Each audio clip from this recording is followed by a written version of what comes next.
Hey everybody, it's Tripl-L coming in to talk about the My Hero Academia 314 spoilers. We got a lot of things here, man. We find out about Nagant, we find out about her past life, and it turns out there's some trickery afoot. Turns out she is legitimately a person who's seen too much, who's done too much. Turns out she's a person who also probably worked way too much for the sake of peace and all that. Honestly, with the spoilers, it looks like we're getting the reality that the Public Safety Commission is in fact the biggest dick in the planet. And I'm happy to see that because I need more ammunition against the Public Safety Commission.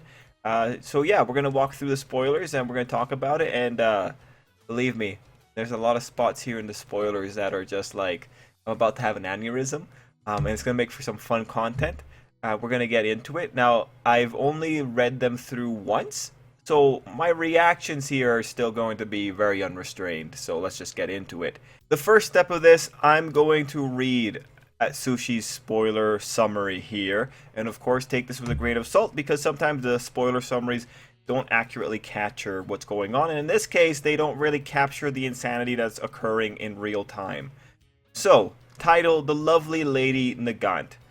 After catching Lady Nagant, we see some of Deku's thinking process. He understood she would have to be somewhere where she could shoot all 4 decoys instantly. Nagant is impressed by Izuku's speed, wondering what he did inside that smoke.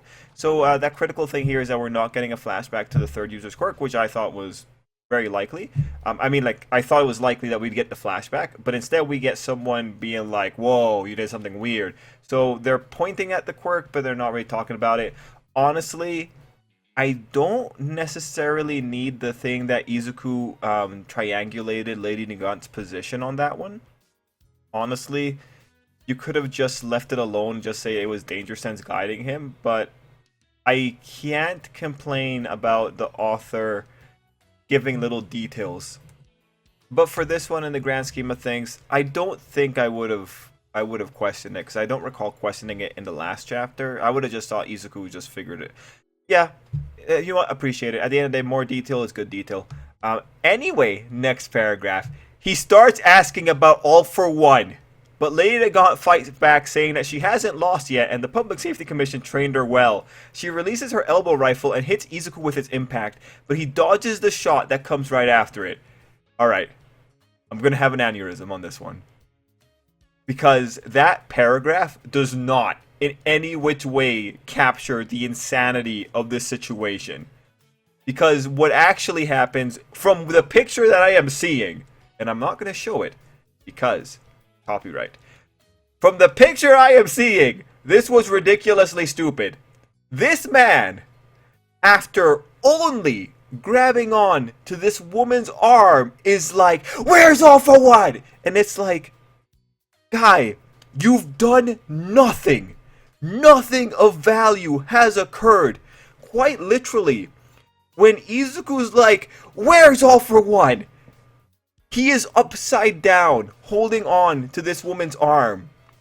I am so ecstatic to know that Izuku's plan here was grab her arm and begin asking her, "Where's All for One?" Now, mind you, maybe there's a few more panels, but in the thing that I am seeing right here, AFO is in big English readable text.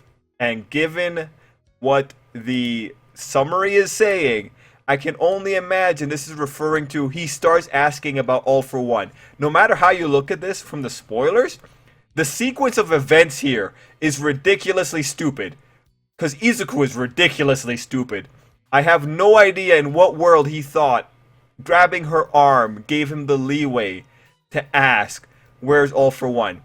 And moving into this more, you know, I said this last time on the chapter impressions, but he should have broken her arm. I think that would have been the best thing here. You might be asking, how exactly do we get to a point where she releases her elbow rifle and hits Izuku with the impact? How does that even look? Well, Nagant pulled off the most double-jointed thing I've seen. She swung her arm so far back that somehow Izuku ended up right in the trajectory of that rifle on the other arm. I can't even imagine the insanity that has to occur for Izuku to be able to take that hit. This man has a quirk that can wrap around a person's body and restrain them. And his big idea, like the big clincher, the way this guy thought he was going to get an answer from a pro hero was just, oh, whoopsie doopsie, caught ya. Now you gotta tell me about All for One. And she's like, nope, plum. What an absolute moron. Holy crap moly. Like, we knew there was going to be something stupid. Like, we knew the Nagant was going to get away from this.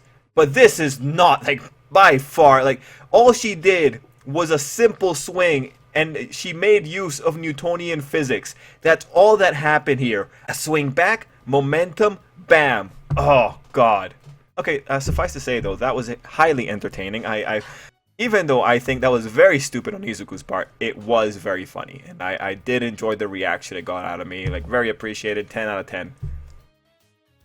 Anyway, we continue. Izuku is really confused as to why she's under All for One's control, especially considering that Lady Nagant used to be a hero. Alright, you know, personally, I'm not that confused. But maybe, as the spoilers go on, you get an understanding of Izuku's thought process. Like, for me, I don't know. I don't think I'd be as naive as Izuku in this situation. Just because, like, human history has, like, even modern human history has a lot of shadiness in government agencies. So, whatever. It works as a premising tool from what I'm reading here. Anyway, she says Izuku can only see this artificially created piece. This is a second aneurysm. And that people painted with this color are never able to see the full picture. Izuku's confused about the color thing, and his body is starting to feel the consequences of combining multiple quirks. Oh, great. Great that his body's feeling the consequences about combining multiple quirks, but Nagant doesn't get anything. Whatever. So first, this woman is talking about artificially created peace. Newsflash. Most peace is artificial. I don't know.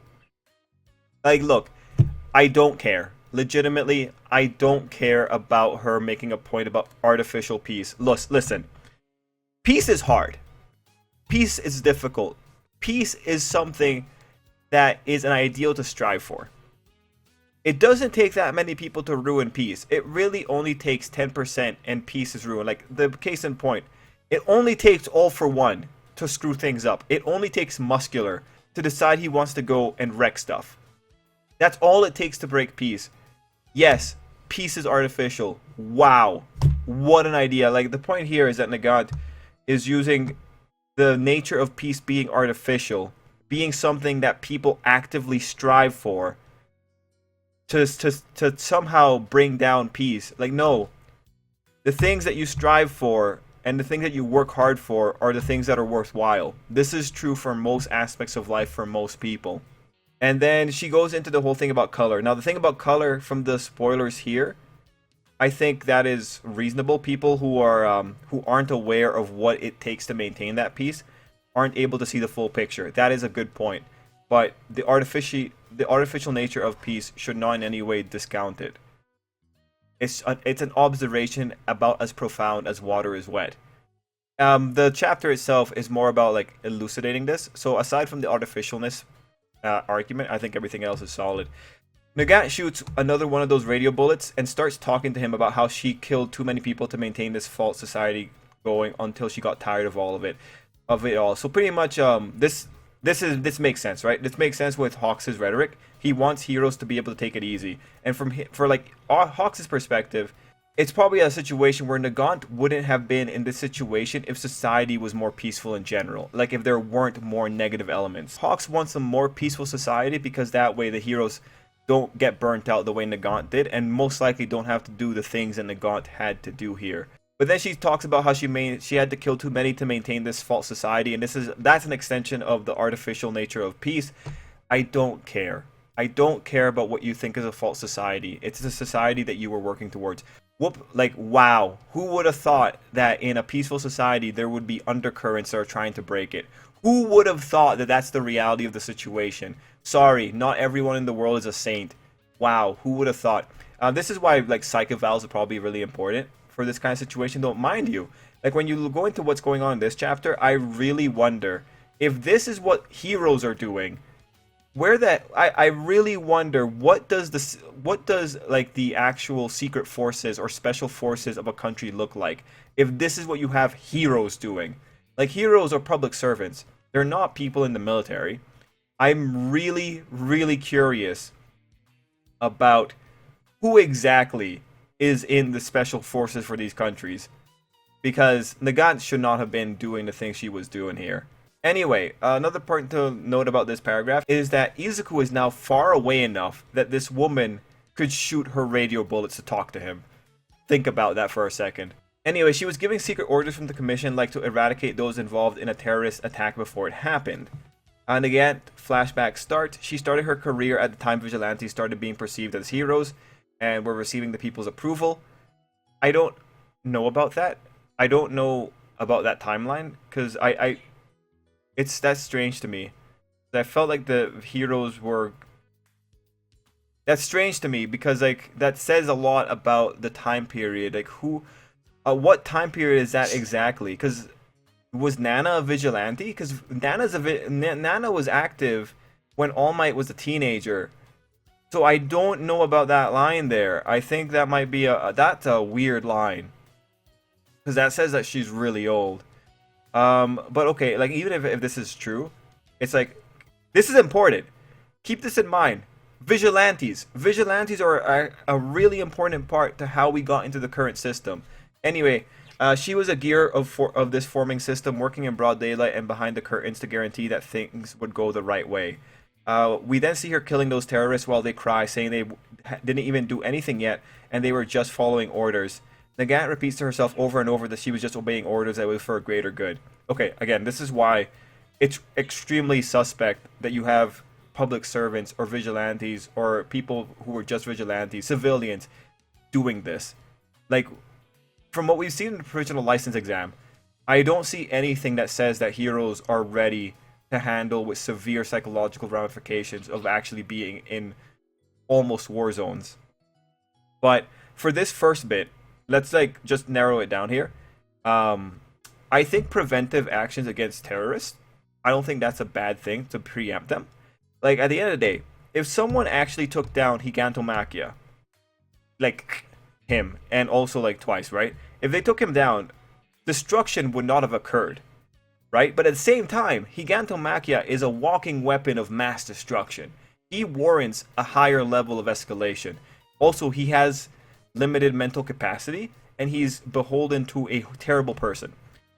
So what I'm trying to say here is that there are steps to how much you should go after people. When it comes to the terrorists, just from the summary, first off, I don't care that they were just following orders. Many terrorists are most likely just following orders. At the end of the day, they're agreeing to follow the orders. That says nothing about their culpability here. The thing about them following orders is irrelevant if what they end up doing ends up killing, like, say, 100 people. Irrelevant, right? It doesn't matter if you're following orders not at that point. So that point's bunk. But I will say, I don't think going all the way and killing them is the best option either. At the end of the day, a measured response, like trying to take down the villains at the hideout, that's a measured response. Like, put together a team. Now, the thing here is that the spoilers are trying, like, they sound like they're saying that this is happening in a different time period. But even then, that was probably too extreme. And again, what we've seen from the hero system thus far, I have no reason to believe that Nagant had a psyche that was actually prepared to do this. Like, even I feel like when you're looking at special forces, they get significantly more psych evals thrown at them. Like, psych evals are important for any job that has you actually doing the things that Nagant would be doing. So what I'm really trying to say is, like, the Public Safety Commission sucks. But her breaking point came when a bunch of kids spotted her on the streets claiming to be her fans and asking for a handshake. She extended her hand, but all she could see was the blood of the people she killed. Yeah, PTSD. So this is just, you put the worst kind of people into the worst kind of situations. Like, Nagant should have just stayed being a hero. They shouldn't have put her into this kind of situation. This is important, though, because with what Izuku is saying in this chapter, like, this is turning into Nagant's a victim that has to be saved rhetoric as well. Lady Nagant returned to the commission where she felt really tired, yet she got another order to kill people from the Hero Public Safety Commission's chairman. She started to question the order, and the chairman threatened her, saying that she would know the consequences if she quit. At that moment, she killed the chairman. And mind you, there's another little detail about this particular paragraph. So let me go into the other bit of the spoiler. So here it is. Nagant flashback continues. She says she's just got tired of everything. Oh, again, this kind of leads into the whole, like, Hawks rhetoric. The Safety Commission's president is telling her about two guys who turn civilians into criminals and then hunt them down to gain rewards. She asks if killing them will really improve society. Now, maybe not killing them, but capturing them, definitely. If they're hunting down civilians, they turn into criminals, then definitely go get them. She then starts to question everything she's done so far. But her boss asks if she knows what quitting this job really means while pulling a gun from his suit. Nagant was faster and shot him dead. Okay. So that's really important because that like creates Nagant more as a victim in the whole situation. And also notice, this isn't necessarily killing a hero. She killed a chairman. So most likely, knowing the Public Safety Commission is just the worst and getting full confirmation of it. Well, this iteration of the Public Safety Commission. Likely the Public Safety Commission covered it up and said that she just killed a random hero, which wasn't the case. But anyway, yeah.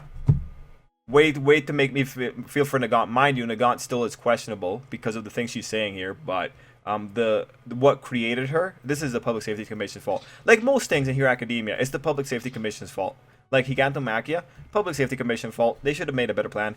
Anyway, Izuku was shocked to hear her side of the story because it was different from the story that was released to the public. I think this is just, you know, being born in a different world. When I was a teenager, I was very into conspiracy theories. This is not that strange. Almost every year, something that was a conspiracy is revealed to be true. This level of naivety is kind of strange to me, but makes sense for Izuku, I suppose, given what he's being positioned as. So I can't wait to see it in the proper chapter. Nagant said that there is no way that they would show that a rebellion happened in the inside of the commission. That's why Izuku didn't know. Agreed. She continued to say that the society that everyone yearned for was actually brittle and fake. They only show the bright side, but on the other side, there will be people like her who got eaten alive. And she said that the future with All for One as leader seemed brighter than that. This is probably the part that makes her to be very stupid. But just looking at this, it's like she's saying that it's fake because it's a. Imagine saying that something that takes effort to maintain is fake. Like, because what she's saying is like we should just leave people to their impulses and let society flourish under their impulses. Like, no, this is anti-society. We know what happens in these situations. We already know what All for One's world looks like. It's not a good place to be in. So what you have here with Nagant is she's a victim, and she doesn't know what to do, so she's clinging on to the alternative. And this just brings up ideas from the previous chapter of like, just because you don't like your current society doesn't mean you should switch to the first alternative. And it's funny because like the spoiler summary says that she came around during a time Vigilantes rose up. And it's like, do you know why Vigilantes came into being? At the end of the day, Nagant is reactionary. Nagant compared to All for One is significantly better because he knows where he's going and he knows why he's doing it. Nagant is just looking for an alternative. And so this makes her very weak in this sense. It makes her more of a victim because it shows that she lacks agency. And the thing here is, if you have a person like Nagant, and you have this reactionary response, when All for One becomes leader, all that's going to happen is going to be a repeat of the previous society. Because lo and behold, people want a peaceful society. The vast majority of the regular folk want a peaceful society. They want justice. That's why the Vigilantes came up in the first place. That's why Nagant was in a situation where she came up as well. So this idea with All for One is insanely short-sighted. All for One will take power. Nagant will probably realize, oh shit, this pretty much sucks. And then over time, Vigilantes will rise up again, much like they did with the second and third user. The second and third user will rise up again, and it'll just repeat. All for One will go down once more, and Vigilantes will come back through. The hero system will be reinstated. It's just stupid. It's just unfortunate because of the short-sighted nature of this thing. All for One society, we already know what kind of reaction it creates. And the only thing that All for One has that can keep his society under control is his power. But with Quirk Singularity on the horizon, all that's going to occur is that someone eventually, Quirk Singularity is going to produce something that would take down All For One, because that's how these kind of things usually go. So yeah, the part where Nagant really loses a lot of steam here is specifically when she says that a future with All For One as the leader seems brighter than the present that was created by people's efforts. And again, mind you, I do not like what they made Nagant do, because it's a little bit too extreme.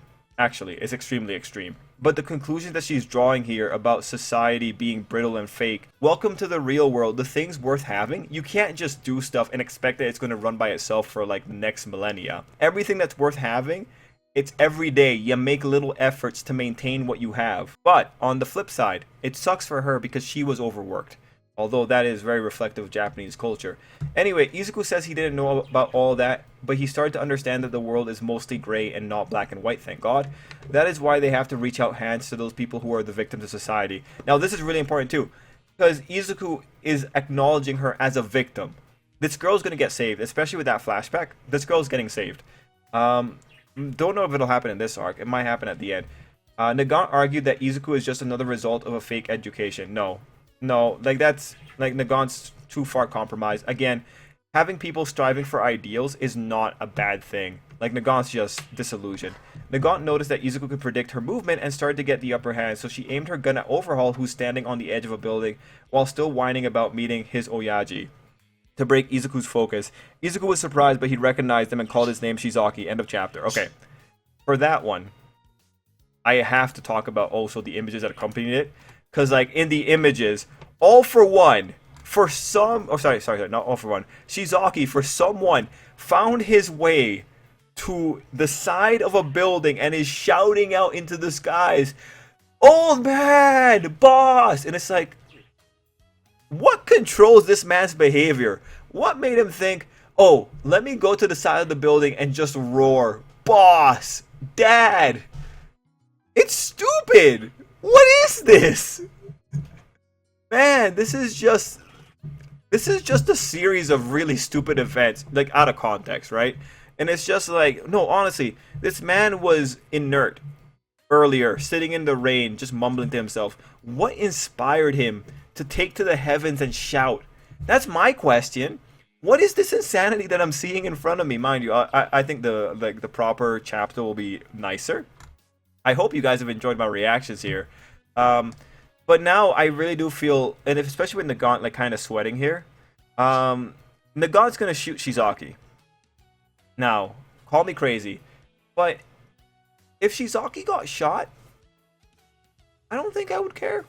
Not really. I know Izuku's gonna try and save him. I think it'd be really funny if Nagant can't go through with it because she realizes she's still a hero on the inside. Like, remember, with Nagant here, the problem with Nagant is that the safety commission were dicks and made her do too much and then did her dirty. Like, honestly, screw the safety commission. This has been my opinion for a very long time, but now we actually have enough reason to say it. But yeah, no, Nagant's thing is that she has an issue with the things that the safety commission made her do. I don't think on the inside she's a terrible person. I think that this might be one of those moments where she isn't able to go through with it. But anyway, Izuku sees Shizaki there. Shizaki's gonna survive because Izuku has to talk to him. But if Shizaki got shot, I wouldn't care. Why? Well, because Shizaki tortured a child. Shizaki killed a child multiple times and revived her, only to torture her further. Look, Hero Academia is the kind of series that when they want you to root against villains, notice that Hero Academia shows villains targeting children quite a lot. Heck, look at the movies. Like, even movie 2. Movie 2, a child is being targeted. Movie 3 looks like children are going to be targeted. Is that a coincidence? No, because Hero Academia, when they want to make villains horrible, they'll bring up children. And at the end of the day, I know whose side I stand on. I stand on the side of the children. That's why I know Nagant's stupid. And that's why, ultimately, I don't care if Shizaki gets shot. If Shizaki gets shot here, it's like, honestly, he's kind of the person that probably would deserve the death penalty. Or, like, if he got the death penalty, I personally wouldn't care. So, if Shizaki gets shot here, and Izuku fails, yeah, it sucks for Izuku, but no skin off my bone. But at the same time, it's like, Izuku's going to be there to save him. Yeah, you know, I think regardless of whether or not Nagant loses or Izuku loses and Shizaki gets shot here, I personally won't care. I think it'll be, yeah, Good riddance. Good riddance. I personally, I could do without Overhaul. I know that the story probably wants to go on the redemption side, but I could do without Overhaul. What I'm more curious about is whether or not Nagant will actually be able to go through with it, all things considered. And you know, when you think about just what it means to be a child growing up in the society that All For One is living in, look, we already have the vestiges telling Izuku that it was absolute hell, it was a war zone, and by all reasonable standards, Nagant can talk about this fake society all she wants, but All For One society will not be good for children or anyone growing up in it. It won't be good for anyone in it. That's why, at the end of the day, Nagant's opinions here are pretty bunk. Or not her opinions, it's the conclusions. The conclusions that her opinions lead her to are pretty bunk. That's the better way of going about it. Anyway, for the images themselves, there's a lot of combat going on here. And overall, it looks like it's gonna be a really interesting chapter to go through. I'm excited to see like all the dialogue, and you know, on Izuku's side, actually getting him talking about how society is gray, I really respect that. I really appreciate that. But by the end of spoilers, I'm happy to see that Nagant was in fact a person who worked too much, saw too much, and now she's having like a horrible reaction to it. Anyway, yeah, big thing to take away from this, hashtag the Public Safety Commission sucks. Anyway, guys, let me know what you thought down below, and I will see you on the official review for the chapter on Sunday. Anyway, till next time, have a great day.